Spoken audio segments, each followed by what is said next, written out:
vous donnerai, c'est-à-dire l'organisation stricte, c'est-à-dire les personnes qui agissaient sous acte officiel et d'autres par effet. 5 actes officiels. Après tout ça, j'irai sur le fameux recrutement dont les uns et les autres s'accusent. La situation de Kaléa. Comment ils ont été armés. Et pour venir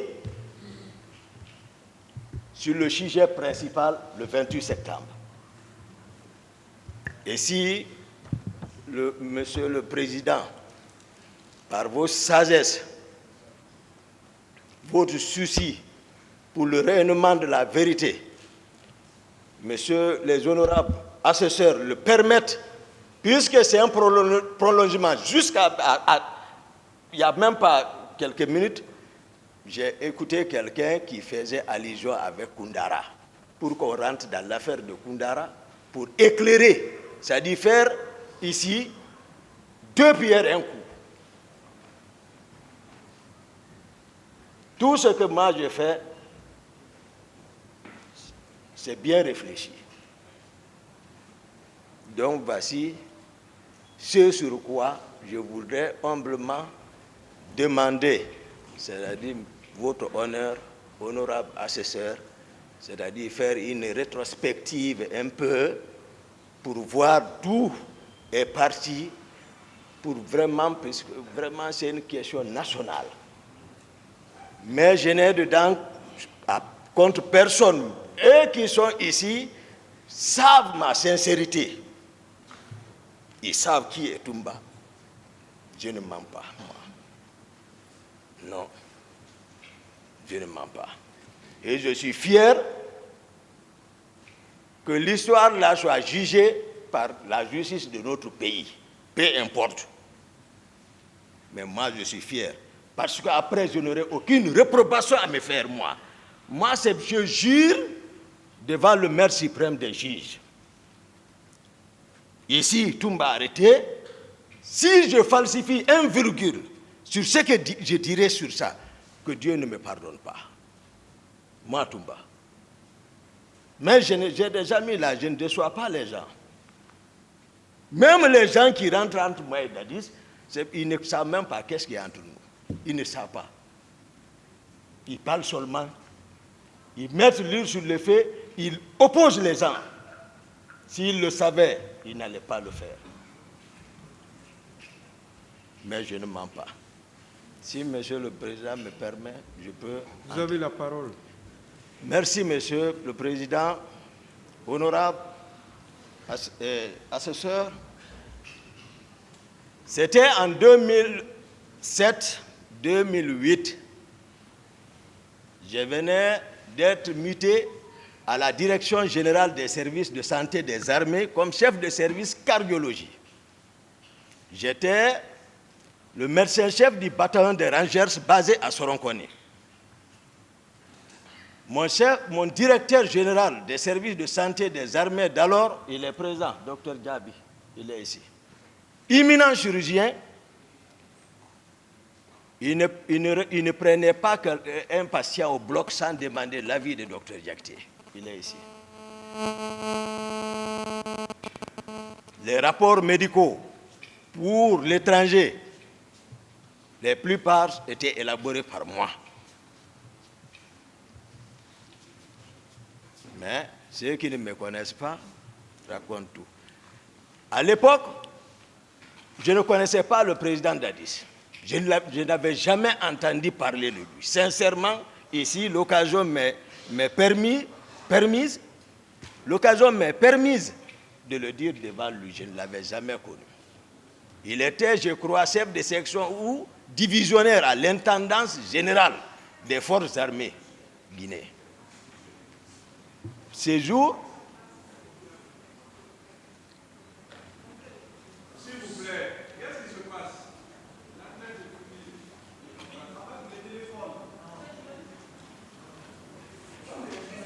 S'il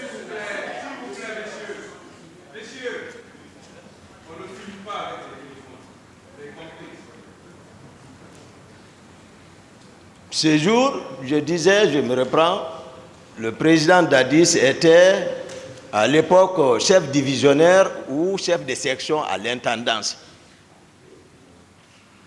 général des forces armées.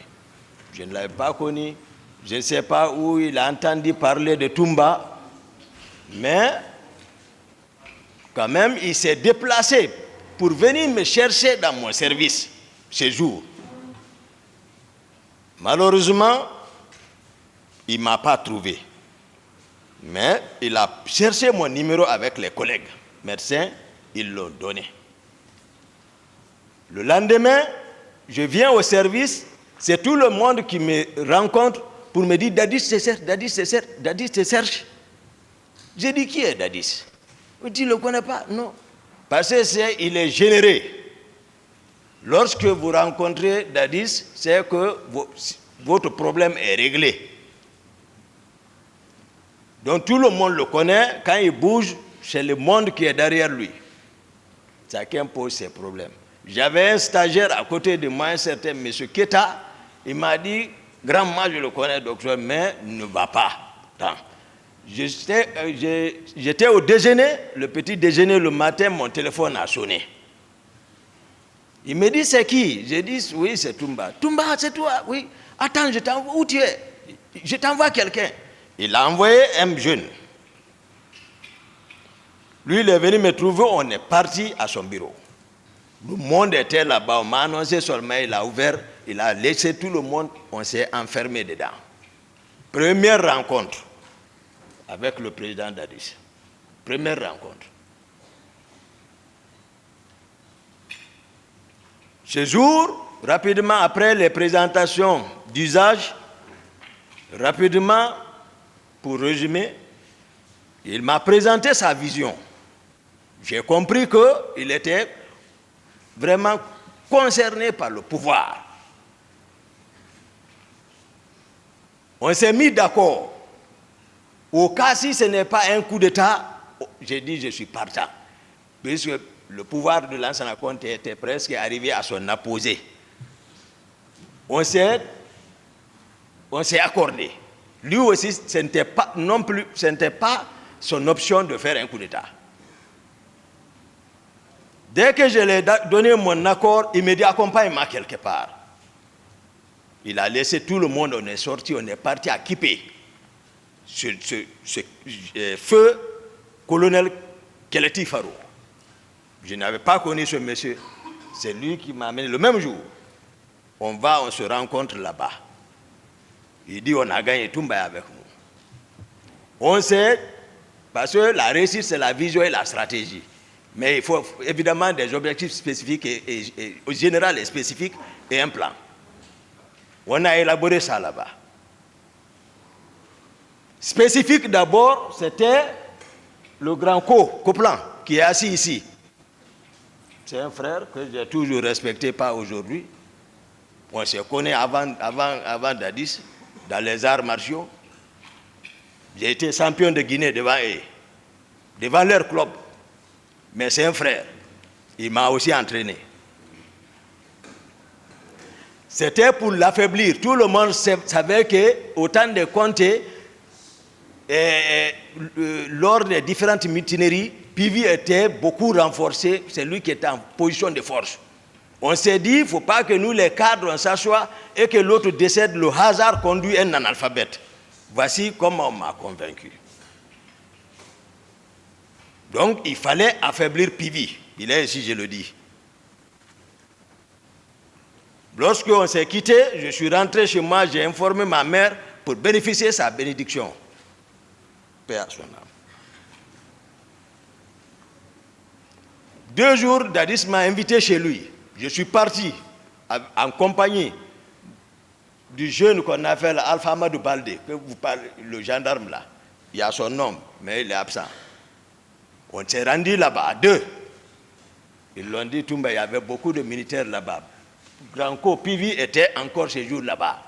Ils ont dit à Dadis, Toumba est venu. Il est sorti, il m'a rencontré, on a sympathie. Après, voilà, je suis rentré. Moi, c'est Dadis qui m'a habitué à l'argent. Je ne connaissais pas l'argent. Moi, ce que je connais, c'est l'entraînement et les études. C'est tout. Le Coran, l'école, les entraînements. Donc c'est comme ça, on a travaillé. Au bout de 3-4 mois, c'est pour cela que je vais nommer un ici, Marcel. Marcel, voilà, Marcel, on était ensemble. Depuis ce moment, il a joué un grand rôle, parce que moi je ne maîtrisais pas le camp. C'est lui qui travaillait au camp Al-Faya, donc c'est lui qui devait créer les rapports de force. Il a travaillé jusqu'à tel point qu'on l'a nommé le parrain des caporaux de Conakry. Marcel. Donc, au bout de quelques mois, Pivi n'avait personne derrière lui. Ce jour, rapidement, à 0 heure, nous étions dans un motel. Moi, capitaine Dadis, d'abord, excusez-moi, pour renforcer notre rapport, capitaine Dadis a fait venir un grand féticheur. C'est un homme, je reconnais. Le nom est Foromo. Il l'a fait venir de la forêt. Pour qu'on vienne pacter. Au cas où, pour ne pas que, c'est-à-dire si Dieu nous donnait la force que quelqu'un arrive à trahir son prochain. Foromo est venu. On est parti là. Moi, je ne suis pas animiste. Mais si je m'abstenais, même si on réussissait, ils allaient penser autre chose. Moi, c'est le Coran que je connais. Mais le monsieur a été clair, Foromo. Il a préparé tout. On a géré là-dessus. Moi, Dadis, Marcel et autres, même le commandant de son salon là, était là-bas. On a géré et le monsieur a ajouté, je n'oublie pas, il ne faut pas qu'il oublie parce qu'à l'échelle humaine, c'est comme aujourd'hui on venait de le faire. Il a ajouté, celui qui trahit entre vous prendra une balle. Le monsieur a été clair. Il dit, c'est vous qui savez si vous allez manger. Le président a été le premier à manger. Il dit, Toumba, j'ai mangé. On a tous mangé. Il y a ce pacte entre nous. Après ces jours maintenant, nous étions dans un motel dont je faisais qu'à tout de suite à Kipé, à 0 heure. À 0 heure, c'est-à-dire c'est quelqu'un, il ne se repose pas. Il travaille à tout moment. S'il veut se reposer, il faut que son chauffeur le fasse marcher. Il ne mange pas. Toujours calcul, pouvoir là. Donc on était là-bas, il dormait sous une paillote à côté de moi. Il se reposait. Il y a Bégré, dont on parle là, qui a beaucoup travaillé dans l'arrivée du pouvoir là.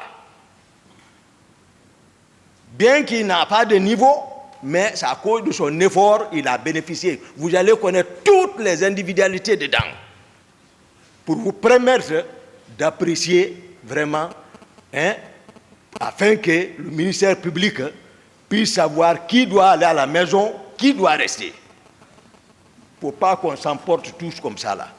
Ce que tu n'as pas fait comme ça, parce que maintenant ils se rendent compte de la chose. Maintenant, non, ça ne peut pas marcher. Begré est venu me souffler à l'oreille. Begré relevait du camp Kamaen à l'époque. Mais c'est lui qui mobilisait les hommes là-bas. Parce que, voilà, sa voix passait là-bas. Pour mettre main sur le camp Kamaen, c'est Begré qui jouait ce rôle. Ils étaient 2. Mais toujours, nous sommes ensemble en réunion avec Dadis. Donc ce jour, à 0 heure, Begré est venu me souffler à l'oreille. Il dit, on l'a informé que le président Conte est mort, paix à son âme. Dès qu'il m'a dit, j'ai réveillé Dadis comme ça. J'ai dit, lève-toi.